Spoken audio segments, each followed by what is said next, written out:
At the end of the Second World War, a young Romanian man named Joseph Cretzan, having fought in the German army, winning an Iron Cross for valour and a frontline medal for having fought on the Russian front. After the war, Joseph worked in several glass factories all around Germany. Having seen an ad in a newspaper looking for glassworkers in Ireland, he made his way across a war-torn Europe, and he eventually arrived in Waterford. His extraordinary talent was immediately recognised, and he settled down to a life in Ireland. He soon fell in love with a beautiful dark-haired Waterford girl, but alas, their marriage was to be cut short by tragedy. Joseph Cretzan had an extraordinary talent for glassmaking, having blowing his first glass at the tender age of 10. Joseph became more Irish than the Irish themselves and was loved and admired by all who knew him. Unfortunately, Joseph is no longer with us to tell his story, and it is told for us here by his son, David Cretzan. David, your father, Joseph Cretzan, was probably the most renowned, apart from Batchik, was very, very well known in the glass factory as an engraver. However, I think your father is better known insofar as that he was not only an amazing craftsman, but he was totally assimilated into the Irish way of life. He went out drinking with the lads, he was involved in playing darts in the pubs, and he was greatly loved. And as we were speaking a bit earlier, I've never heard anybody saying anything bad about Joseph Cretzan. So could you, normally I like to speak to people themselves, but unfortunately Joseph is no longer with us. And the best thing is you, his son, to tell us about Joseph, about where he came from and how he got to Waterford, and some of his remarkable achievements and the people that he actually met in Waterford. Yes, Dermot, as you said, my dad was an integral part of Waterford Glass and made a sizable contribution to it, but it all started far, far away from Waterford in a small town in northern Romania called Putna. And that's a small rural village that's very close to what we now call the Ukrainian border. I would say today there's probably 700 or 800 people live there, and it's in a small valley between the hills. And that's when my dad was born in April 1924. Now, he was born into a family there. He was the third oldest at that stage. He had older brothers and sisters, but in total it was his mother and father, and he had 5 siblings. They were his brothers Aurelian, Octavian, Georg, there was himself, then there was his younger sister Christine and his younger brother Michael. And they were born in that small town in North Romania. Now, what was destiny for them really was their father came from a glass background. He was a glass worker himself, and the path was kind of set for them to get into the glass industry. Now, his father was working in a factory in Putna at that stage, and like today, I mean, northern Romania, those rural villages, it's tough going today, but in the 1920s, it was very, very tough. And there was very little education there as well. So my father always relayed to me the stories of watching his father going to work, and that soon became reality for him. Because under his father's guidance then, he entered the factory at 7 or 8 years of age, which just seems incredible. That's remarkable. Yeah. As all his brothers did. Now, he had 3 older brothers, so they went before him. So they started in the factory, and as he said to me, it was a glass blowing factory there. Now, they done all different things, but he got involved in glass blowing, and under the guidance of his older brothers, but in particular his father, he took up the skill of glass. David, you showed me a piece of glass earlier on, and I think, am I mistaken in saying that he was only 10 years old when he made it? Yeah, I only came across that recently, last Christmas actually. His brother Michael, who's still alive and living in Germany, I visited him last January. He's 85 now, and he said, I have something that I want to show you. And he pulled this piece of glass out of the cabinet, small little stemware glass. It's probably 3-4 inches in height. And he said, I want you to have a look at that. He said, that was made by your father when he was 10 or 11 years of age. He said, that was a gift for me. And he said, you can see the beautiful painting on it as well. That was done in the factory. So at that stage, it seems incredible, but he had developed a fantastic skill. Now, as my dad said to me in those days, there was no salary or no wages. You know, you went into work and you worked with a family, and he was under the guidance of his older brothers and his father. And as he said, they were particularly focused, do it right and do it the right way. So he got the best of tuition, but as his father always said to him, it was all about pride in your work, pride in your family, and doing the job properly. I would say it was almost a vocation for the family, and they had that. I suppose there was pressure to a certain degree that their father was over him, making sure they'd done it the right way. But it was pride, pride, pride in everything. But the type of stuff that you showed me, David, it's beyond just somebody teaching you. That's sort of an innate skill that's in somebody that must have come from a long line of. It's almost a genetic kind of thing that he with that talent. Yeah, well, as my dad said to me, like his father was involved in the glass industry. He taught him, and his father before him, and we don't know how many generations back it goes. We're trying to ascertain that at the moment, but it was a long tradition. But one thing came to be clear very quickly, that my father had a gift for making glass. As he said, his older brother showed him, but it was a matter of 1 or 2 years later. We were talking about 11 and 12-year-old kids here who are making fantastic pieces of glass, most skillful. Jugs, handles on jugs, spouts, decanters, wine glasses, lighting ware. And his father said to him, and my dad took great pride in this, his father had a huge tradition of glass making, said that his son Joseph, or he used to call him Sepp, was the most talented glass blower he had ever seen in his life. And that followed him through. There was no question. There was no question about it. He could do things with glass that nobody else, people double his age, couldn't do. Now, like all young children, David, a tragedy occurred in 39 when Germany went to war. Yeah. And am I correct in saying that the area of Romania that he lived in was probably like, maybe the only comparison I could make was the Ukraine, that the people in Ukraine saw themselves as Russian and they wanted to remain with Russia. Yeah. So I think, like, the war broke out, and as my dad said, he knew nothing about the war. He hardly went to school. He didn't know what war was. But his father had a strong influence on him all his life through glass blowing. And, like I suppose, most father-son relationships, there was a strong influence on him there. And he was directed to go and join the German army. Okay, now, as my father said, he didn't know what war was. At this stage, he was 17 years of age. He had no idea.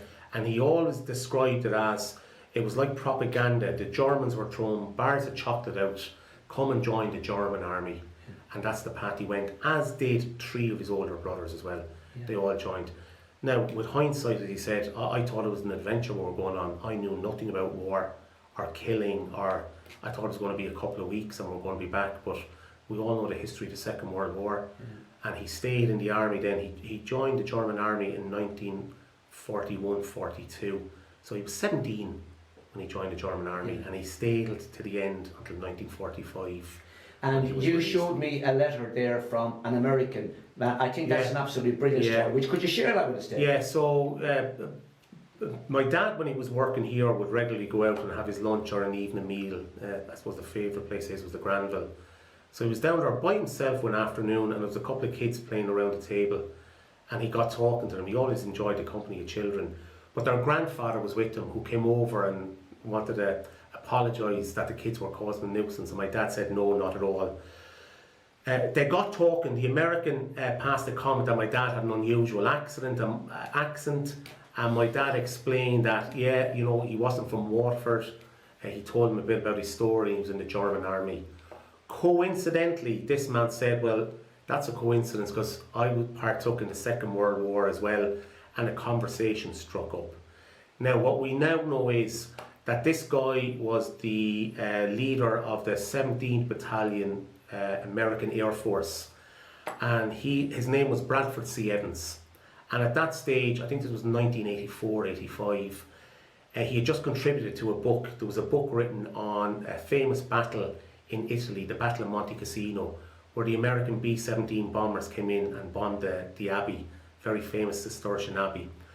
And my dad said, coincidentally, well, that's funny because I was at Monte Cassino as well. So Evan said to him, Bradford said to him, well, look, that's just an incredible coincidence. And he said, I've contributed to this book, it's been published in America, and I'm going to send you a copy.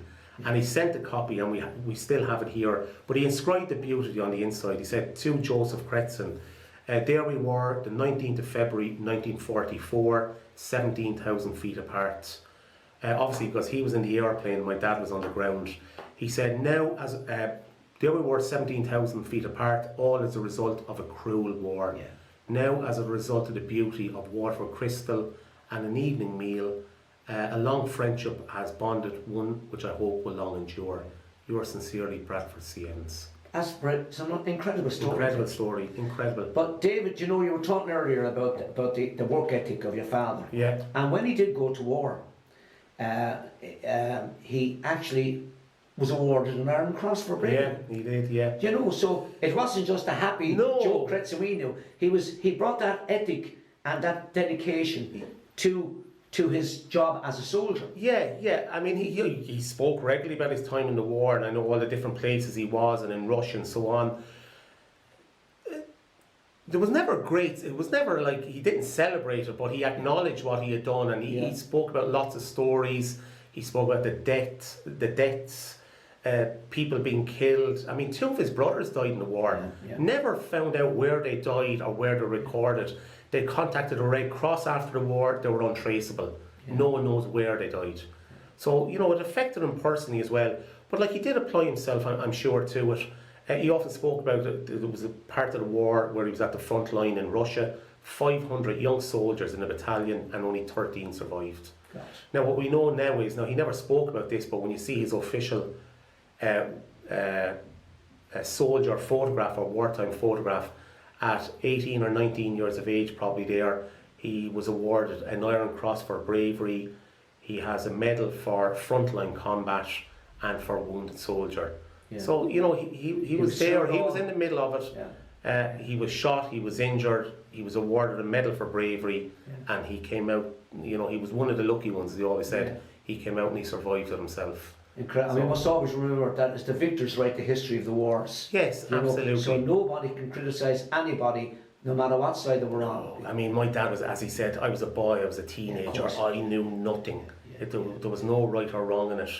Yeah. We were kids, as all those young soldiers were going out there. So David, he did after the war, and he spent some time in prison, and could you bring us from there then to coming to Waterford?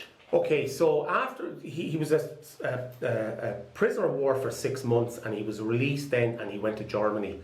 Now at this stage his father was in what we call now East Germany. He was in a town called Ilmenau, and he was working there. So he went and met up with his father. Now because he was a German soldier, he now had a German passport, and what that meant was he had the right to stay in what was now West Germany. So he met with his father in East Germany, and what his father said to him was that he was to go to the west, he wasn't to stay in the east, that better opportunities were there. Yeah.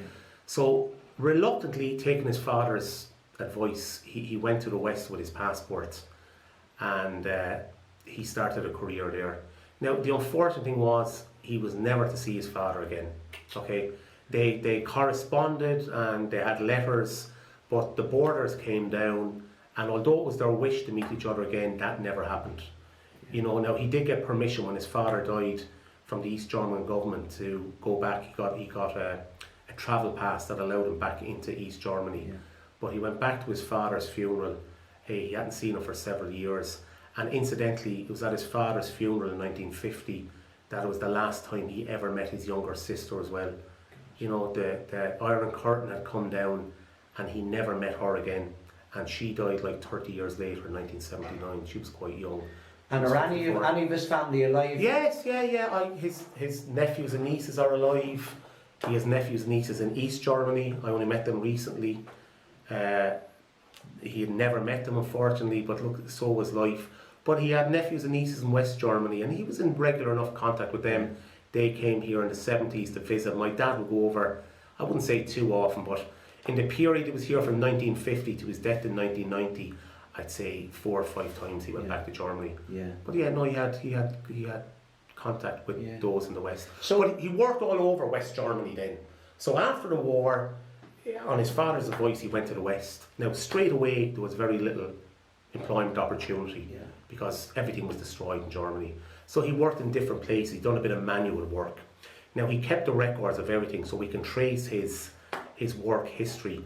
But after a couple of years, the glass industry was back up, and that's where he went back to, again on his father's advice. His father was very adamant that he go back to his own craft, glass blowing, and that's what he done. And we see on the documentation he kept, and which he still has, that he worked in a whole series of factories around Germany. Now, as he said to me, he never had a problem getting work, because he'd smile at me and say, wherever I went, I was the very best.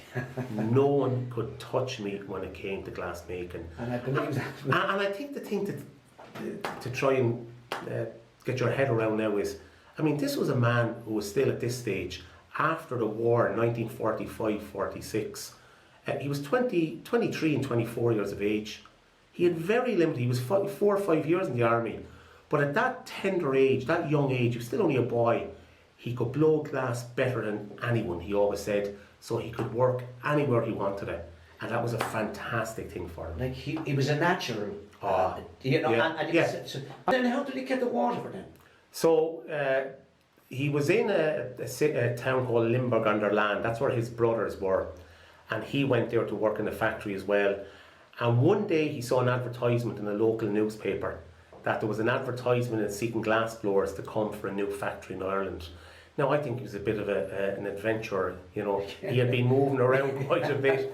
He was always on the move, and he pulled a little advertisement out, and he always described it to me. I put it in my shirt pocket. I said, I'll think about it. And at the end of the week, his landlady, Frau Fritzl was his landlady's name, was going through his laundries, he said, and she pulled this out and said, what am I to do with this? And he opened it up. He'd almost forgotten about it. He said, I see. And he wrote a letter to the factory in Ireland. And from that point on, we're talking about early 1950 maybe, a period of correspondence started with the company. Letters forward and back, and I still have all those original letters where they're establishing what he can make, what he can do, what his experience was, and so on. So they were interested in him. And then in 1950, I would say around June 1950 approximately, one of the directors from the company was in Germany. I think it was Winkelmann, one of the Winkelmanns were there, and they were obviously, they had a plan for the new factory. They had to get skilled craft workers, and they wanted to get the best. So the advertisements that they put out identified people who were potentially interested, and they came over then to see who was available and who they would like to go. And as my dad said, they came to the factory and saw him. Now my dad had a nickname at that stage amongst his German co-workers. He was known as the Schwarze Zigeuner, which is the German for the black gypsy, because he had very dark hair and very sallow skin. And they'd all, say he was the black gypsy. It was his nickname. But Winkelmann came, I believe it was Winkelmann anyway, because he was German speaking, to see who they were going to pick or who was available to them, and did they suit. And he came to see him working in Germany, in Limburg under Land at the glass factory. And he couldn't believe what he saw. Okay, someone so young to have such talent. I mean, he was in a factory. This is a big factory where people with 20 and 30 years experience, taking into consideration the war stopped everything. But here in 1950, he had a 26-year-old who could just do anything. And the thing he said when he left, Winkelmann left, they met, and he said, if there's one blower I want for the factory in Ireland, it's the Schwarze Zigeuner. They spoke German. That is the one man we want back here, because his skill range is just so exceptional, and he's so young. And so the offer was made, and my father eventually came. Now the factory arranged for all the documentation, the travel documentation to be sent to him, and he left Limburg then in the end of October, and by rail went across Europe, took the ferry across to England, and the train then, and this must have been all very strange for him. No English, not a word of it, and travelling through the United Kingdom. And he got on the well-known Waterford maritime vessel, the Great Western, on the last day in October, 31st of October, and he arrived in Waterford at Adelphi Quay, as he says to me, he can always remember it well, 11 o'clock on the 1st of November 1951. She pulled in at the Adelphi Quay, and that was the first day he set foot on Irish soil. Right. Yeah. And the rest, so to speak, is history. Well, the rest is history. That's what But they say. David, he was an extremely good-looking guy, and you know, I remember Joseph when he was young, and he stole the heart of a young Irish girl Yeah, who happened to be my aunt. that's correct. And could you tell us a little bit about that? Well, one thing I'll say about my dad when he came, first of all, there was an initial shock. As he said, I lived in Romania as a child. It was difficult. I saw Germany and I saw all the cities destroyed after the war, but nothing really prepared me for what I saw in Waterford. Old ladies with clay pipes and shawls. He said it was very difficult. And his first impression was that he was going to get back on the boat as quick as he could. But look, he was going to give it a go for a few weeks, but he was adamant he wasn't staying. Yeah. But look, I think he was an outgoing person. I think he assimilated into the community well, and he eventually did stay. Yeah. Okay, now he was not his plan to stay long term. I know that for sure, because he said he was going back to Germany. Right. He won't be able to settle there. Yeah. But, you know, he got into the factory, and as he said, he had a good job and he had good money. And what he always said to me was he was always treated with the greatest of respect. He said he was a foreign person, he looked different, he had an accident, and he had an accent. Yeah. And he earned a good living. Yeah. And he was very popular. Okay. And then he met with a girl, a young Irish girl, and fell in love. And that girl was, as you said, your aunt, Una Power. Yeah. And they got married, I think, around 1953. So within 2 years of being here, life had settled down for him. He had met this woman who he had fallen madly in love with, and they got married, and their life was ahead of them. Yeah. Or so they thought. Yeah. Okay. But unfortunately then, Una died very young, very prematurely, in February 1955 at the age of 25 years. And you were saying, David, that nowadays that would be treatable, what she died from? Yes, she did. Well, on her death certificate, it says that she died from just an infection to her heart valve, from tonsillitis, a simple enough infection, bacterial infection, yeah. But that had spread to her heart. And I know someone was a doctor and said, look, today that would be unheard of, but in the 1950s, these were the kind of things that were causing fatalities. Yeah. And he said it wouldn't have been uncommon that tonsillitis could actually lead to a person's death, a normal, healthy person. And unfortunately, that's what happened to Una. Yeah, she died at 25 years of age. Yeah. Yeah.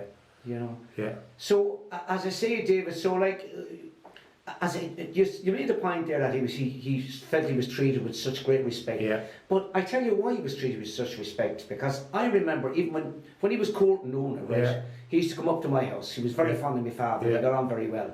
And I used to climb out of bed. Yeah. I was only a little child at the time. I was probably 4 or 5 maybe. If there was, I would have been 6 or 7. I was born in 47. So we say the mid 50s. I would have been 52. I would have been. Yeah. I would have been. What year did he come again? Just say. My dad came in 51. 51, yeah. Yeah. So I'd say he met Una within a year or so of that. And I used to go down and they'd be having cups of tea. Yeah. Down in the kitchen. Yeah. You know. Yeah. But he was so affable. You know, you instantly take to him because, and that's why he was as Irish as the Irish themselves, as the old saying goes. Absolutely. He had his large bottle. He was over in the bull post and Welsh and that, playing darts, playing cards. Yeah. He was one of the boys. Yeah, yeah. You know. No, he certainly did. He assimilated into life.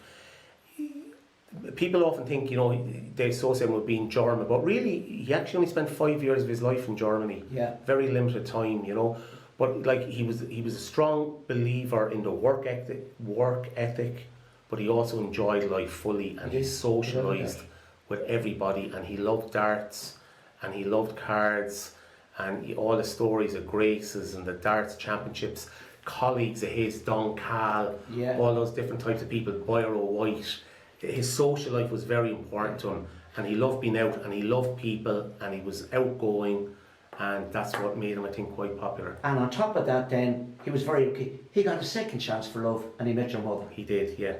So a couple of years later, my mother, who was born Kitty Buckley, worked in the factory, and he met my mother then, I think in 1957, probably 2 years after Una died. Yeah. And they formed a relationship. And then they got married then in 1959. He was married then in 1959. Great, David. Yeah. Well, David, I tell you, before we conclude, what I'd like to say is that You've showed me stuff here tonight, and it's mind blowing. I thought I knew about Joseph Cretzan, and I knew nothing about Joseph Cretzan. But if you've done research which is remarkable, absolutely remarkable, you've accumulated stuff about your dad. It's just you've went quite literally to the ends of the earth. Now I know you're writing a book, and I wish you all the best, because the stuff you have there is a treasure trove. And your dad deserves nothing less than a brilliant book, and I know that you're going to bring out a brilliant book. And you know, I wish you the best with it, David, and because the story is incredible. You couldn't make it up. No. You couldn't make it up. Well, as we said, we've just covered the basics of it here. But the in-depth story is an unbelievable story. Unbelievable. Human adventure, toil, hard work. There's a lot of sadness in it as well, and there's a lot of knockbacks. But you know, for a man who was born in Romania, fought in the German army, survived that, unfortunately, you know, lost 2 wives at very young ages, and lived through it all and reared 2 kids. I think he done a remarkable job with his family. He was a remarkable glassblower. All his colleagues say that, the men who worked with him say a person of the most exceptional skill and always helpful. But for me, he was a remarkable father too. Yeah, of course, And but he was, like, as I say, like everybody. And I said to you earlier, I've never heard anybody speak ill of him, never. And I mean, some of the other fellas you say, well, he was a bit of a this and a bit of that. I've never heard anyone say like that. As I said, he was just such a fantastic person, you know. You know.